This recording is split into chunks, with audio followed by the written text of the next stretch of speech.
जब इंसान की प्रवृत्ति बुरी हो जाती है तो संसार भी बुराइयों से भर जाता है। गौतम बुद्ध की इस कहानी से जानेंगे क्यों कोई व्यक्ति बुरा बन जाता है और बुरे काम करने लगता है। साथ ही इस कहानी में जानेंगे कैसे बने अच्छा इंसान। एक गांव में एक शातिर चोर रहता था।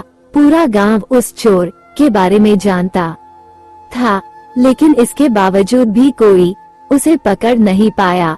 उस शातिर चोर ने अपना संपूर्ण जीवन चोरी करने में लगा दिया। इतना ही नहीं, आसपास के गांव और नगर में भी उसकी बराबरी का कोई चोर नहीं था। शातिर चोर का बेटा भी बन गया। चोर का एक बेटा था जिसे वो अपनी तरह ही शातिर चोर बनाना चाहता था।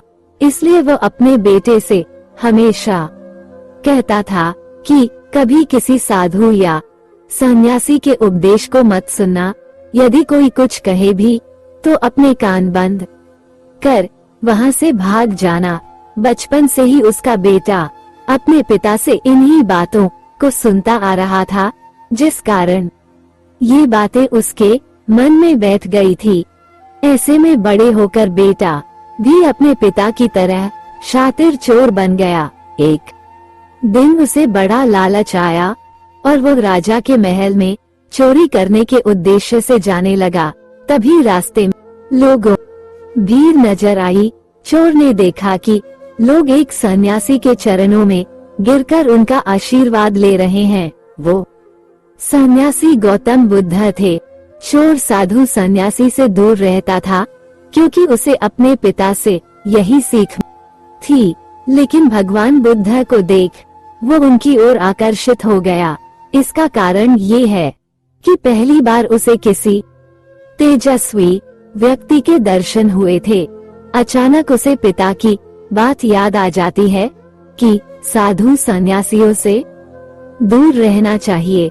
चोर असमंजस में रहता है कि वह सन्यासी के पास जाए या चोरी करने के लिए आगे बढ़ जाए। एकाएक उसके मन ये प्रश्न आता है कि आखिर पिताजी क्यों साधु संतों से दूर रहने को कहते थे। इसका उत्तर जानने के लिए चोर भी लोगों के बीच बैठ जाता है और भगवान बुद्ध के उपदेश सुनने लगता है। बुद्ध लोगों को झूठ बोलने की व्यर्थता और विश्वासघात के बारे में बताते हैं। उपदेश समाप्त होने के बाद सभी लोग अपने घर लौट जाते हैं और चोर भी चोरी करने के लिए महल की तरफ निकल जाता है, लेकिन पूरे रास्ते वह यही सोचता रहता है कि क्यों न एक बार उस सन्यासी के उपदेश में कही बातों को मान कर देखा जाए। इस तरह से वह चोरी करने के लिए महल की तरफ निकल जाता है, लेकिन पूरे रास्ते वो यही सोचता रहता है कि क्यों न एक बार उस सन्यासी के उपदेश में कही बातों को मान कर देखा जाए। इस तरह से वह चोरी करने के लिए महल की दीवार से कूदने के बजाय महल के द्वार से अंदर जाता है। उसे देख महल के द्वारपाल उसे रोकते हैं और भीतर जाने का कारण पूछते हैं। चोर कहता है, मैं चोर हूँ और महल में चोरी करने जा रहा हूँ।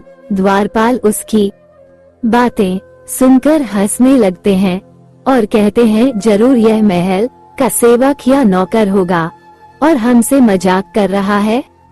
ये सोचकर वे उसे महल के अंदर जाने दे देते हैं। जिसका नमक खाया उसके साथ विश्वासघात नहीं करना चाहिए।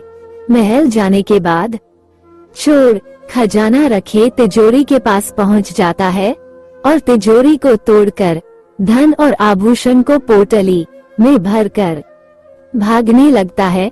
तभी उसकी नजर महल के रसोई पर पड़ती है। रात होने के कारण सभी सो रहे होते हैं और रसोई में कोई नहीं रहता है। चोर को जोर की भूख लगी थी, इसीलिए वह रसोई में जाकर पेट भर खाना खा लेता है। इसके बाद चोर वहाँ से जाने लगता है। तभी उसे बुद्ध के उपदेश में सुनी दूसरी बात याद आती है कि जिसका नमक खाया है उसके साथ कभी भी विश्वासघात नहीं करना चाहिए। चोर सोचता है मैंने इस महल का नमक खाया है, ऐसे में इनका धन चोरी कर मैं इनके साथ विश्वासघात करूंगा, इसीलिए चोर चुराए हुए धन को रसोई में ही छोड़कर जाने लगता है।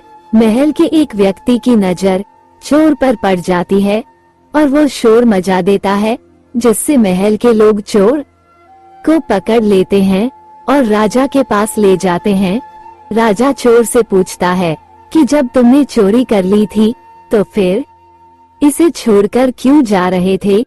चोर कहता है, एक सन्यासी के उपदेश के कारण। चोर की बात से राजा प्रभावित होते हैं और उससे कहते हैं, अगर तुमने ऐसे उपदेश बचपन से ही सुने होते तो तुम कभी चोर बनते ही नहीं। इतना कहकर राजा ने उसे कोई सजा नहीं और छोड़ दिया, लेकिन राजा ने उससे कहा कि एक बात याद रखना, सही संगत और सही उपदेश से ही व्यक्ति अच्छा इंसान बनता है। बचपन से ही गलत संगत और गलत उपदेश मिलने के कारण वह बुरा व्यक्ति बन जाता है। संगत और उपदेश व्यक्ति का जीवन बदल देते हैं।